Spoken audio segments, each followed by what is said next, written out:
Student, welcome to SV academy Rawla. SV academy Rawla की online classes में आप सभी का स्वागत है।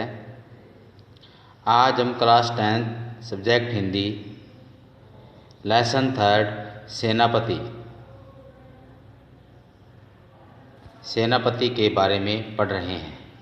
पिछली वीडियो में हमने सेनापति का जीवन परिचय और पाठ परिचय पढ़ा था और साथ में इसका प्रथम पद्य भाग यानी वर्षा ऋतु के अंतर्गत प्रथम भाग को भी हमने पढ़ लिया था।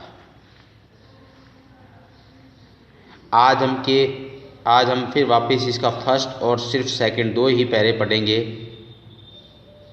वापस फर्स्ट का मैं फिर से रिवाइज कराने जा रहा हूँ, दोबारा से बताने जा रहा हूँ। सभी बच्चे ध्यानपूर्वक सुने। उसके बाद दूसरे पद्य भाग का बताऊंगा, यानी आज जो आपको पढ़ाऊंगा सिर्फ यहाँ तक पढ़ाऊंगा।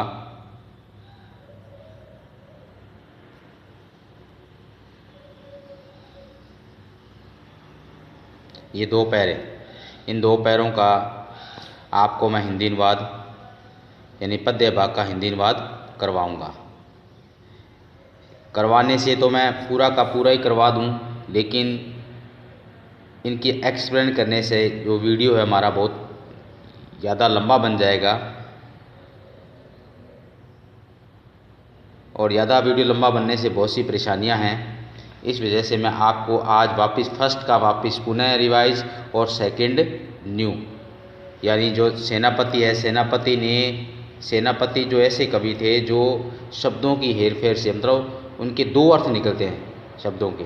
जो दूसरा जो पैरा है उसमें वर्षा ऋतु का और ग्रीष्म ऋतु का भी वर्णन उन्होंने बखूबी किया है। तो आइए हम शुरू करते हैं फर्स्ट से।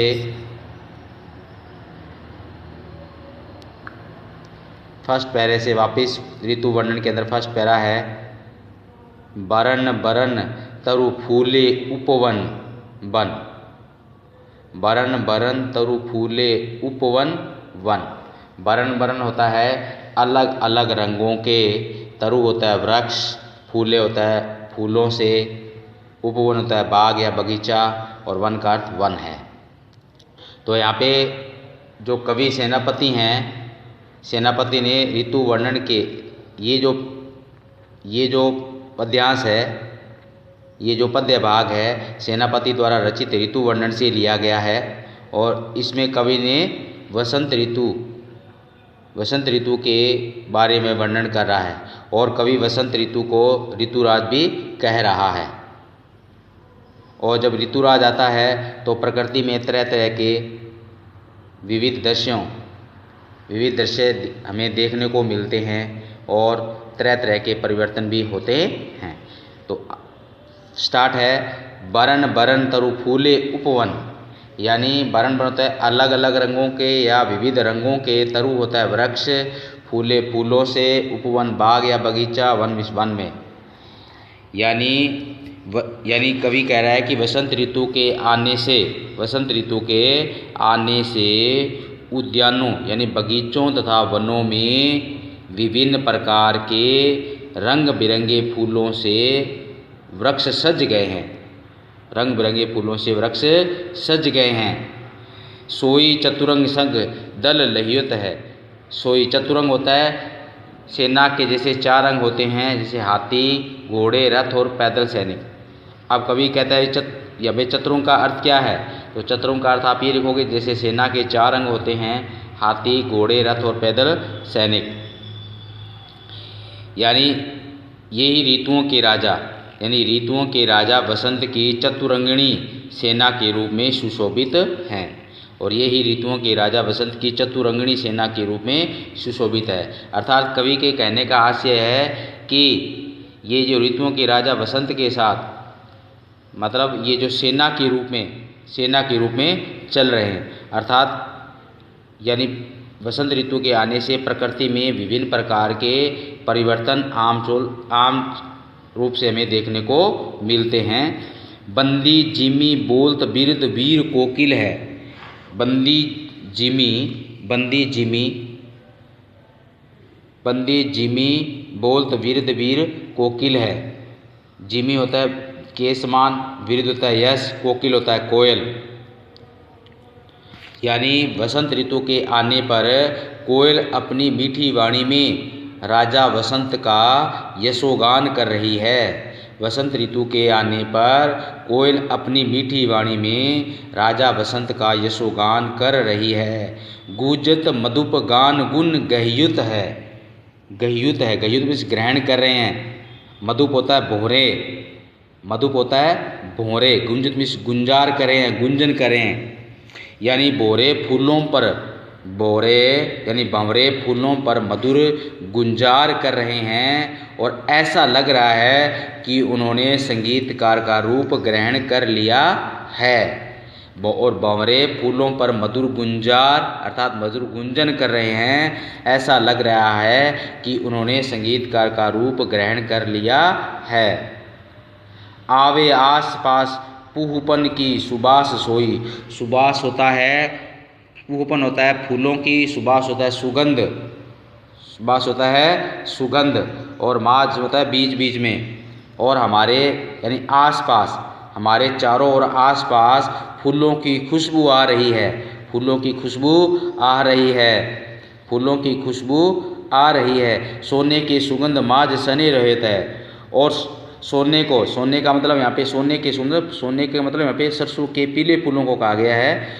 यानी सरसों के फूल सोने के समान, यानी सरसों के जो फूल है सोने के समान पीले लग रहे हैं और उनसे भी सुगंध आ रही है। और उनसे भी क्या आ रही है? सुगंध आ रही है। शोभा को समाज सेनापति सुख साज आज। शोभा को समाज सेनापति सुख आज, यानी कवि सेनापति कह रहे हैं कि चारों ओर समाज में शोभा में सुंदरता, कवि सेनापति कह रहे हैं कि चारों ओर समाज में सुंदरता छाई हुई है और सभी प्राणी सुखी हो रहे हैं। और सभी प्राणी क्या हो रहे हैं? और आज सभी प्राणी सुखी हो रहे हैं। आवत बसंत ऋतुराज गयत। और सभी कह रहे हैं कि ऋतुओं का राजा, और सभी कह रहे हैं कि ऋतुओं का राजा बसंत आ गया है। और सभी कह रहे हैं कि ऋतुओं का राजा बसंत आ गया है। अब इसका दूसरा देखो। देखी छीती अंबर जले हैं चारी ओर छोर। चारी ओर छोर। देखिए छीती होता है, यहाँ पे छीती का अर्थ है पृथ्वी, क्षिति का अर्थ पृथ्वी या धरती, अंबर का अर्थ आकाश, जले हैं जल अथवा जल रहे हैं। मतलब यहाँ पे कवि सेनापति ने ग्रीष्म ऋतु के साथ साथ वर्षा ऋतु का भी वर्णन किया है। चारों ओर छोर यानी किनारे पर, यानी कवि सेनापति कह रहे हैं कि पहले ग्रीष्म ऋतु के बारे में बता रहा हूँ। यानी ग्रीष्म ऋतु के बारे में कह रहे हैं कि भयंकर गर्मी के कारण धरती और आकाश चारों ओर दूर तक जलते हुए दिखाई दे रहे हैं। कवि सेनापति ग्रीष्म ऋतु के बारे में कह रहे हैं कि भयंकर गर्मी के कारण धरती और आकाश दूर दूर तक जलते हुए दिखाई दे रहे हैं।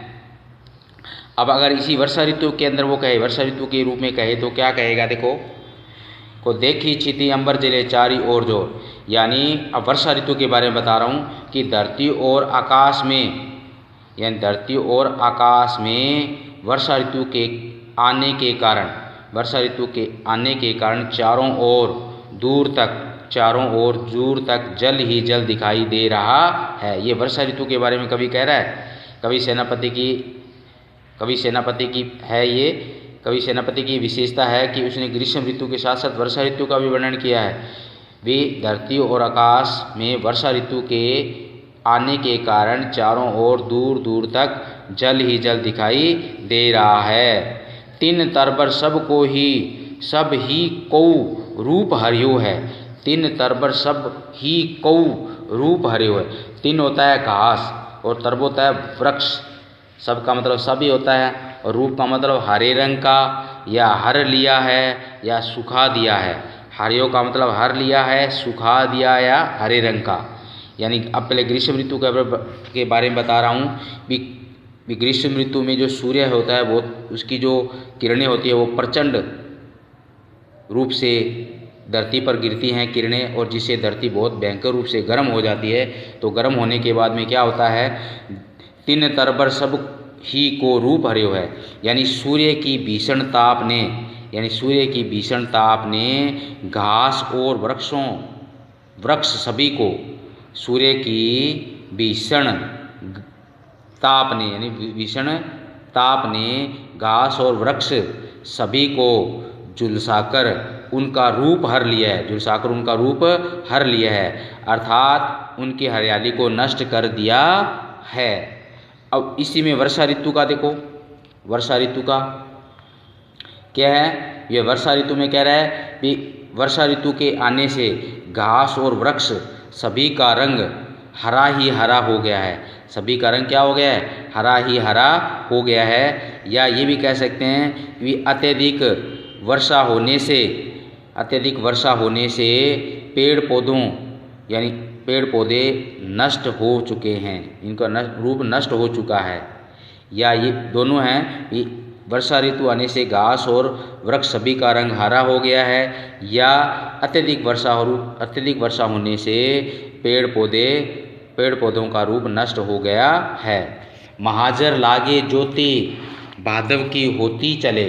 महाजर होता है भारी झड़ी, महाजर का अर्थ है भारी झड़ी या वर्षा की झड़ी या अत्यधिक ताप। दोनों ऋतुओं के बारे के अर्थ बता रहा हूँ, ग्रीष्म ऋतु के बारे में और वर्षा ऋतु के में। भारी झड़ी, वर्षा की झड़ी या अत्यधिक ताप। और भादव होता है भादवों का महीना या दावानल की जंगल रूपी आग, दावानल यानी जंगल की आग। ज्योति होता है प्रकाश या ताप। अब ग्रीष्म काल में यानी स्वत्र भयानक यानी लू फैल रही है और उसकी लपट यानी जंगल की आग की भांति अत्यंत तीव्र बनती जा रही है। और उसकी जो लपट है जंगल की आग की भांति अत्यंत तीव्र बनती जा रही है, अर्थात सूर्य की प्रचंड किरणों से शरीर को अग्नि का ताप पीड़ित कर रहा है। कहने का मतलब है जो सूर्य की जो प्रचंड किरणें होती है उसे शरीर का जो अग्नि का ताप, अग्नि का मतलब जो सूर्य की जो किरणें होती है उसको अग्नि का दिया गया है, अग्नि का ताप पीड़ित कर रहा है और चारों ओर वन में लगी आग का सा प्रकाश फैलता जा रहा है। और वर्षा ऋतु में क्या कहता है, वर्षा की भारी झड़ी लगी हुई है, महाजर लागे ज्योति भादव की होती चले। यानी वर्षा की भारी झड़ी लगी हुई है, वर्षा की भारी झड़ी लगी हुई है। ज्योति भादव की होते, वर्षा की भारी झड़ी लगी हुई है और वर्षा का क्रम भादवें महीने तक चलता रहता है। और वर्षा का जो क्रम है भादवें महीने तक चलता रहता है। जलद पवन तन सेक मान्यो पर्यो है। जलद पवन तन सेक मान्यो पर्यो है। जलद होता है बादल या तपती हुई वायु, और पवन जलद पवन यानी जलद होता है बादल, और जलद पवन का अर्थ है शीतल पवन यानी वायु। पवन का मतलब यहाँ पे हवा है, पवन का अर्थ हवा होता है, पवन का अर्थ हवा। और सेक का मतलब यहाँ पे सुखदायी स्पर्श या गर्म सेकाई। दारुण जलद पवन तन सेक मान्यो पर्यो है। यानी ग्रीष्म ऋतु में कह रहा है, कवि कह रहा है तपती हुई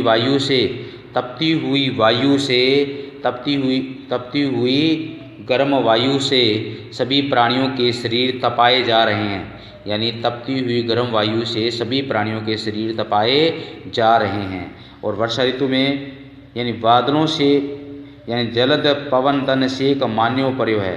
अब ये सेक का मतलब यहाँ पे मैंने आपको सुखदायी स्पर्श यानी सुख मिलना, और सेक का अर्थ मैंने गर्म सेकाई बताया, मतलब गर्म हवा से मनुष्य परेशान होता है, मतलब शरीर जैसे गर्म हवा चलती है तो मनुष्य परेशान हो जाता है।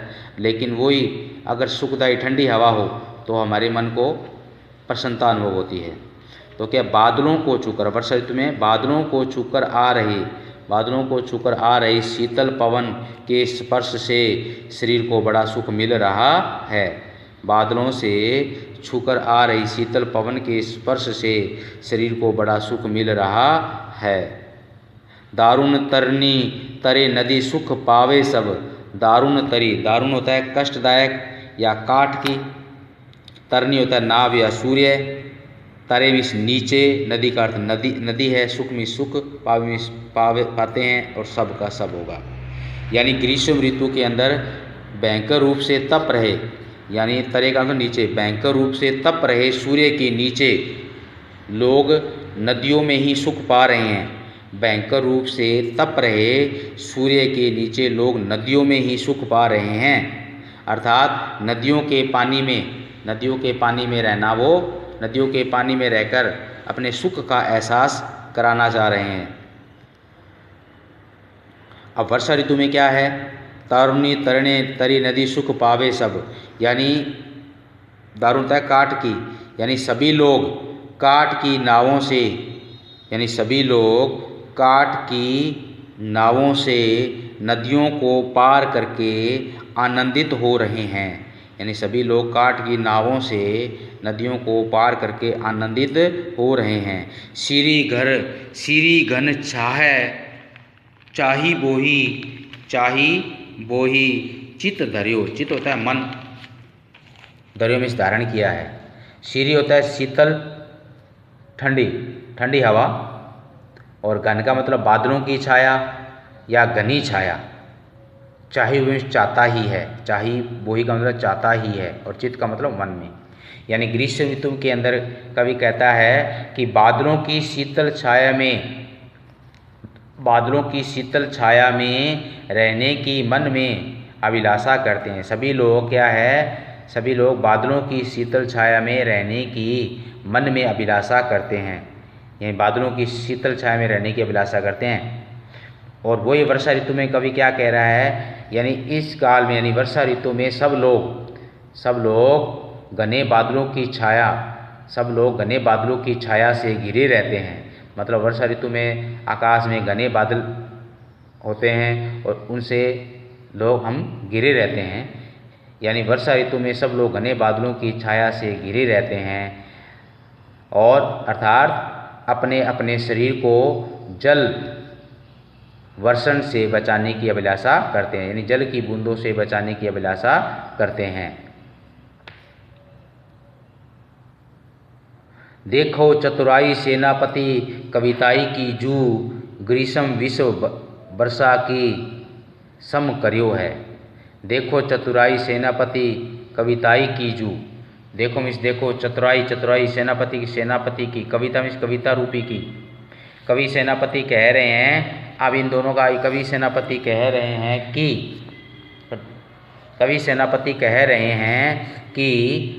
उनकी कविता रचने की चतुराई को सभी कविता प्रेमी देखें। यानी कवि सेनापति कह रहे हैं कि उनकी कविता रचने की चतुराई को सभी कविता प्रेमी देखें। ग्रीष्म विषम वर्षा को ही सम कर्यो है, यानी उन्होंने ग्रीष्म ऋतु को ही अपनी काव्य कुशलता से वर्षा ऋतु के समान बना दिया है। यानी उन्होंने ग्रीष्म ऋतु को भी अपनी काव्य कुशलता से वर्षा ऋतु के समान बना दिया है। एक बार फिर से लो, देखो चतुराई सेनापति कविताई की जू, ग्रीष्म विषम होता है भयानक या भयंकर, और सम का अर्थ होता है समान।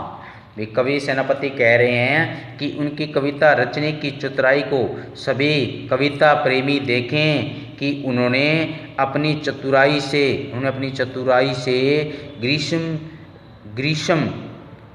ग्रीष्म ऋतु को भी वर्षा ऋतु का रूप दे दिया है। उन्होंने ग्रीष्म ऋतु को भी वर्षा ऋतु का रूप दे दिया है।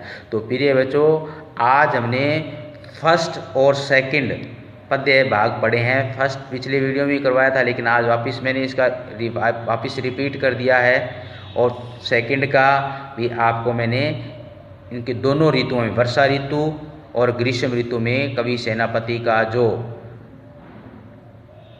सेनापति की जो बड़ाई है, मतलब उनकी शब्द रूपी प्रशंसा के रूप में उनका मैंने वर्णन किया है।